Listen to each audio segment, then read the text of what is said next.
This is the Parish Line, a production of CGov, the Calcasieu Parish Government Channel, about the events, programs, and policies of the Calcasieu Parish Police Jury. On this month's program, we'll look at the Calcasieu Emergency Response Training Center, see a road improvement project that will help West Calcasieu, and check in on the state of homelessness in the parish. First, the police jury has developed a new smartphone app that will allow citizens to report litter problems, potholes, or even stray animals right from their phone. The Eagle Eye app is something that is sort of a revolutionary thing for this area. It's the first of its kind in the state and many of the Gulf states. It's not a web application or mobile application that is centered around news and information. It's more of what is called a civic reporter. It's a tool that people in the community can use to actually help their community out with certain problems that they see. 2 years ago, we started looking at ideas of how we could use a mobile app in a particular way for litter. If people spotted a gross littering pile or something, they report it with a mobile app. But when we did a lot of research, we found this one particular app, or the company that we used, to do that for everything. I mean, for potholes, for downed tree limbs, and the gambit. And so we decided to evolve it into more of a useful application for all the departments here in the police jury, as well as those departments that are located in municipalities and such in Calcasieu Parish. One of the phrases that we have for the app is see it, snap it, send it. And what's great about it is that you can see the actual situation right there, and in the palm of your hand you can take a picture of it, report it, and almost instantly that report gets to the appropriate person in the right department, depending if it's police jury or a municipality.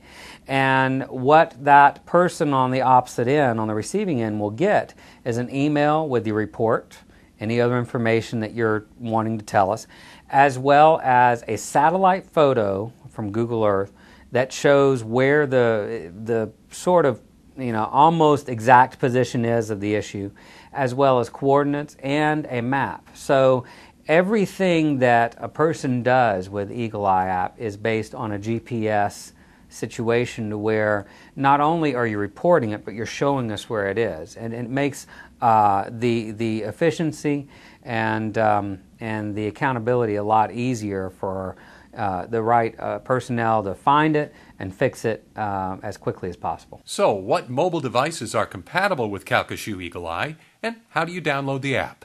The great thing about this app is that we wanted to make sure that we were able to offer it to not only iPhone users.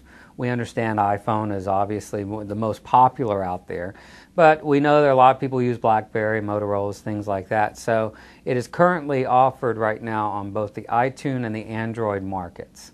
And most phones out there today either go to one of those two stores. It is free to download. It's a free service. You can type into the search Calcasieu Eagle Eye app, and it's going to pull our app up first and foremost. You can also find it on our website. We'll have a little link that will bring you to that area. But it's very easy to find on the iTunes Store, Android market, and it's very easy to download. There are some things with Android. Some Android users, when they download the app, there might be an additional app that they'll need to download with the Eagle Eye, but it's not something they need to look for. It automatically pops up in the download, and they should be ready to go. It's very easy to use. It might take a little bit of maneuvering at the very beginning. Some things might look a little confusing to some, but the minute that you do it once, you'll definitely get a hang of it, and that's one of the things we really prided ourselves on in designing this app. We wanted simplicity and use and ease of usability for people to get it, report it, and get on the go. We just thought it was something that's it's a good idea, and we know that the society of today are really looking for the quickest way to do something. Many people are very civic-minded out there, but they don't want to go to the trouble of finding the phone number, finding out who the right person is. This way, you're going to be able to report it, and you're going to be able to send it off, and you don't have to worry about it from that point forward. It's being sent to the right person. The parish will display the Eagle Eye app in detail at an upcoming press conference. The Calcasieu Emergency Response Training Center has grown into a multi-use training facility. Margaret Higgins brings us the details. The objective of the Calcasieu Emergency Response Training Center is to provide a facility to train volunteer and municipal firefighters with hands-on experience. Emergency Response Training Center Superintendent Mark Degenhart explains. Our major thrust is on the municipal end for the fire departments in the parish. We offer open training on one evening per month, and we also offer training at any time the fire department really desires it, and they can get on our schedule. And we're here for the fire departments. With the increasing amount of vehicles on the road, car fires are on the rise. Caution must be used in combating this type of fire. Vehicles these days present a specific hazard to firefighters because of the way they're built. They're built with lightweight materials. They're coming out now with more and more hybrid vehicles that, of course, have batteries in them. The lightweight materials are water reactive, and in some cases, just the fact that the material is on fire and you apply water to it, it can indeed explode. So we've upgraded our vehicle fire training program somewhat to reflect these new conditions that exist out there. Helicopter and landing zone training classes are also conducted at the center. Acadian AirMed requires fire districts to provide a landing zone for any operations after dark, so they can get into those areas and get injured or ill people out. They will tell us what they need to see from the air, and as far as their actual landing site. You know, the criteria for that is pretty extensive. It has to be a specific width and a specific length, and the lighting for the landing zone has to be provided a specific way, because we certainly don't want to interfere with the aircraft's operation. Degenhart tells us how this center has impacted the parish. One thing we have found out since the training center was created, and since we've been doing training for the volunteer fire departments in Calcasieu Parish, every fire department that has used this training center has dropped one insurance rating point. That's money in the pocket to the taxpayers in those fire districts. For more information on the Calcasieu Emergency Response Training Center, visit their website at www.certc.net or call the Office of Homeland Security and Emergency Preparedness at 721-3800. For the Parish Line, I'm Margaret Higgins.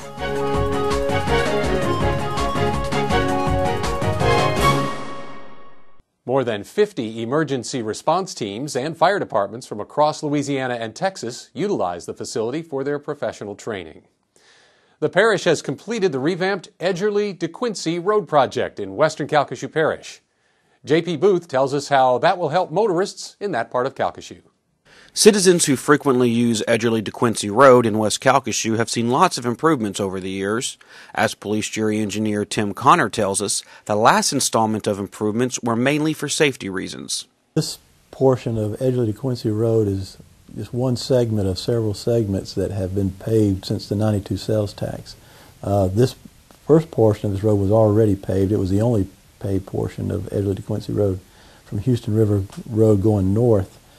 And there were some safety standards that we saw that could be improved to try to bring this up and make it more uniform with the remainder part of Edgerly-DeQuincy Road, such as we could flatten out some of the curves in that area, wider shoulders, flatter foreslopes, and that's what our aim was to do, was to provide a better alignment and make some improvements to some of the design elements of the road. The portion that we just completed is a 2-mile stretch that goes from Houston River Road to the Houston River Bridge just north of there. But it is an area or corridor that is utilized by a lot of folks that live in that part of the parish on the western end. It's an easy route from Edgerly, Benton area to DeQuincy, and without having to go all the way over to Highway 27, this is a shorter route.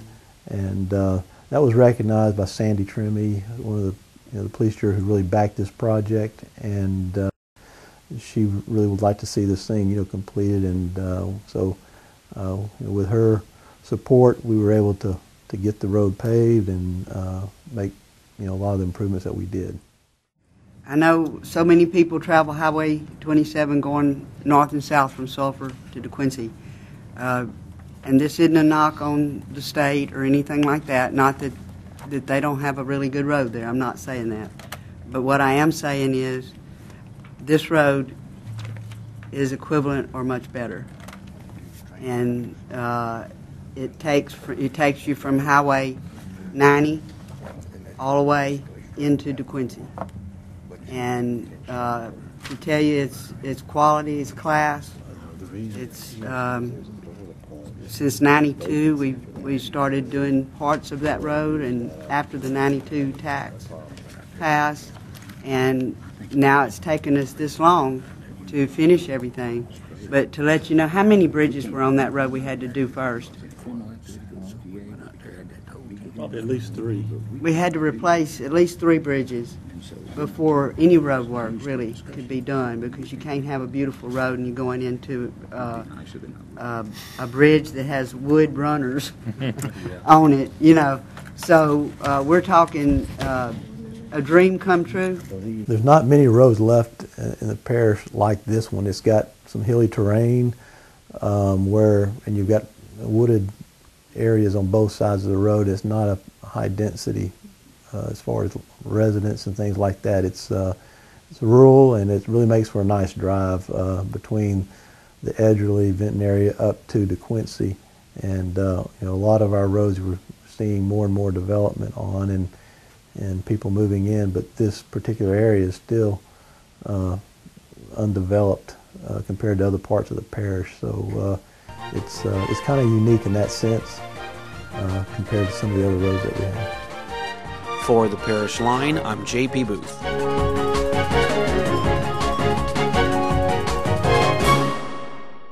You are watching The Parish Line, about the events, programs, and policies of the Calcasieu Parish Police Jury. Next on The Parish Line, we have 2 stories concerning housing and homelessness in the parish with our Human Services Director, Tarek Polite. First, Jessica Williamson tells us about the 2012 Point-in-Time Homeless Count Survey. The results assist the federal government in allocating funds to local government entities for distribution to nonprofit organizations.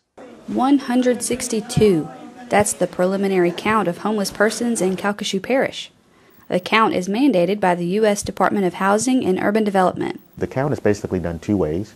The first way is it's a sheltered count, so we go to our local shelters where we know homeless people are, people who are currently don't have a fixed place to live, such as Oasis, the Lord's Place, Salvation Army, and so forth. And we work with those organizations, and we acquire and ask the persons who are living in those facilities to complete the survey. So that's one way. And then the second way is we try to acquire an unsheltered count, which is a little bit more difficult because we're not a metropolitan area. It's not obvious. We don't necessarily have homeless people on the streets and so forth, let's say like in New Orleans, where you can actually go up to them and ask them to complete a survey. So basically what we do, we set up shop at Abraham's Tent, and as individuals are coming in for lunch, we ask whether or not they're homeless or not, and we ask them to complete a survey. We also go to other known locations where we know that homeless people may congregate, such as maybe under a bridge, maybe the parking garage at the O'Hara's property, and other locations where we know that some homeless people may stay. The results directly affect the funding Calcasieu will receive for homeless prevention programs. The allocations are determined locally by the Southwest Louisiana Continuum of Care. We have about 17, 18 member organizations that's a member of our Continuum of Care. The City of Lake Charles, the Volunteer City of Southwest Louisiana, Oasis, which is formerly the Women's Shelter, and others that deal with homeless issues. The Continuum of Care has the tough job of deciding which organizations' proposals will have the greatest impact on homelessness in the region. Well, basically what we do is that we develop a review committee of some of our members, and obviously those are individuals who have not submitted an application. They develop a criteria to rank the proposals, and it's based like on a point system, and then it's voted on by the members. And so they're ranked by priority and evaluated by that criteria, and then the members vote and decide which ones we want to submit to HUD for funding. Generally, one of the things that we're looking for in those applications are things that will address gaps in the current service strategy that we have. So we're not necessarily looking for, example, another shelter plus care program. We have 3 already, so we would be looking for to fund or suggest for funding other projects that would address other gaps that's currently not being provided. This year's count found that there are the same number of homeless persons in the parish as last year. The overall goal is to not only lower the number, but to also provide opportunities for gaps in services to be met. Hopefully, the one day will give us a very clear picture of the homeless condition here in our community. And also, it would hopefully help us to identify some of the gaps of services that's preventing us from reaching some of these individuals and getting them into permanent housing. So hopefully, by going through these surveys and submitting them, we can identify and encourage organizations to come forward and step up to the plate and create programs that can meet some of those challenges in our service delivery model. For the Parish Line, I'm Jessica Williamson.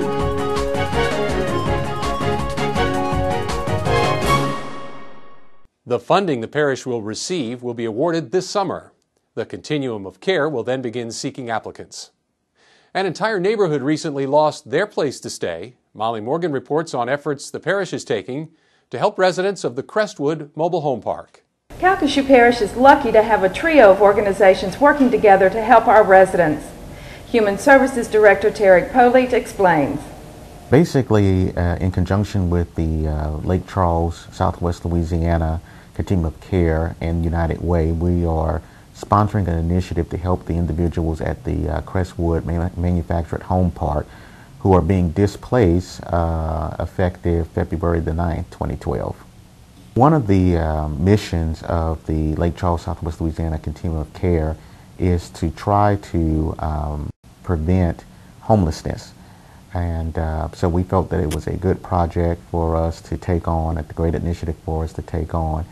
And basically we partnered with United Way, and we are providing the security deposit and first month's rental assistance, and United Way is providing the utility deposit assistance. Human Services of Calcasieu Parish Police Jury has been contacted by 16 residents so far, and at least 6 have already received assistance. And United Way of Southwest Louisiana is helping as well. We actually are acting as the point for those families needing assistance. We have set up a hotline here for them to call in, and we do all of the intake information. We gather all of the information regarding their housing situation and their future housing needs, and then we're collaborating with the other partners here in this community to provide and to get those families moved into better and new housing. And then in addition to that, we have also allocated dollars while the police jury and the Continuum of Care group is putting up funds to pay for their security deposits and their part of their first month's rent. United Way dollars are being used to cover their utility deposits, including sewer, water, or utilities, and also part of those first month's bills as well. So we really are serving as the point for those families, and then in addition we're putting dollars in so that we can help the Continuum of Care and the police jury work with those families to move them into new housing. For the Parish Line, I'm Molly Morgan.